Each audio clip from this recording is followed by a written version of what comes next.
대부분 사람들이 궁금한 게 뭐냐면, 자, 처음에 넘어차기 할 때는 팔 짚는 거 신경 썼어요, 안 썼어요? 나도 그래서 다쳤단 말이에요. 그냥 내가 지금까지 해왔던 대로 그냥 하면 되는데, 이거 갑자기 궁금해져요. 이렇게 집어야 되나?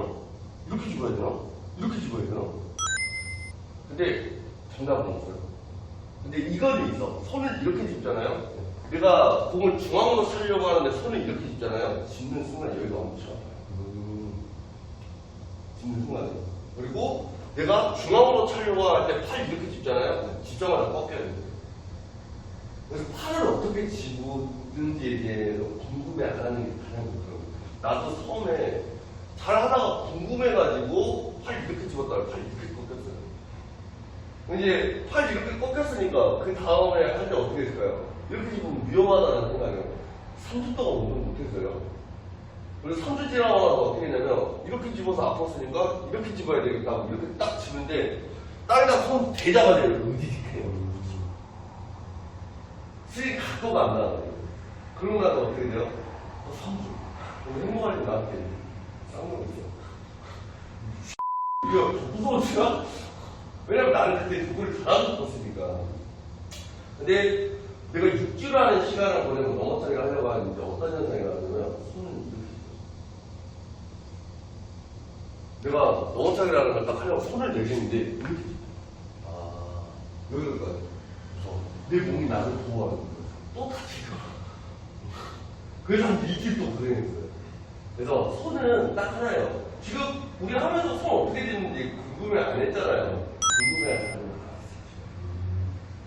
그리고 각도가 약간 틀어지는 것처럼 보여져요. B코스 할 때부터 이렇게 찍는 것처럼 보여지고 H 할 때는 이렇게 찍는 것처럼 보여지고. 근데 내가 스윙을 하는 자세는 똑같아요.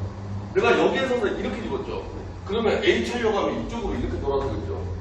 그러니까 이렇게 집는 것처럼 보여지는 거예요. 이렇게 선 상태에서 팔을 이렇게 집는 개념이 아니라는 거예요. 그 다음에 B 찰 때는 우리가 이렇게 들어갔죠. 그럼 B 찰 때는 제가 이렇게 서니까 이렇게 집는 거죠.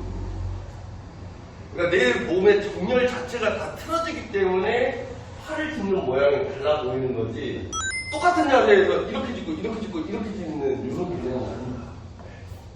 그래서 궁금해 안 해도 괜찮은 부분이에요. 많은 분들이 다들 과정이 있어. 처음에는 이렇게 하는 자세 이렇게 하는 거 맞아요? 두 번째 팔 이렇게 짚는 거 맞아요? 세 번째 타격 이렇게 넣는 거 맞아요? 비교를 내려면 이렇게 하는 거 맞아요? 다 맞아. 다 맞는데 이게 연습의 과정이라는 게 있고 순서라는 게 있는데 이게 내 몸이 익숙해지는 순서대로 가는 게 가장 좋은 거예요. 근데 사람들은 제일 마지막에 파워가 는단 말이에요. 근데 어떻게 돼요? 파워부터 밀고 싶어 한다. 그래서 방금 얘기한 손 짚는 거 다들 궁금해하는 부분이긴 하지만 답은 뭐예요? 없다. 답은 없는 거고 의도적으로 만드는 거는 위험하다요. 위험하다. 왜? 그리고 그렇게 되는 과정까지 우리가 넘어차기 100번 하고 더 이상 넘어차기 안 할 게 아니잖아요. 내가 연습이라는 걸 하면 100번을 하게 되고 또 연습하게 되면 200번을 하게 되고 또 연습하다 보면 300번을 하게 되고 또 하다 보면 400번을 하게 되고 그러다 보면 1000번을 했고 2000번을 했고 3000번을 했고 이렇게 된단 말이에요. 그렇게 10,000번이 넘어가다 보면 그냥 몸이 알아서 해요. 내 몸이 알아서 하는 거예요. 몸이 알아서. 근데 대부분 사람들은 자기가 거기까지 할 거라는 생각을 못 하는 거죠. 내가 가끔 그런 얘기 한단 말이에요. 어떤 기술 잘하고 싶으면 3만 번만 해보라고. 다들 그래. 3만 번이요? 근데 지금 축구 잘하는 사람들이 어떤 기술을 잘하잖아요. 그 기술 구사하는 횟수가 3만 번이 넘어가 있어요. 그리고 어떻게 될까요? 또 한 5년 지나면 더 넘어가 있겠죠. 10년이 지나서 더 넘어가 있겠죠. 그렇게 되는 거예요.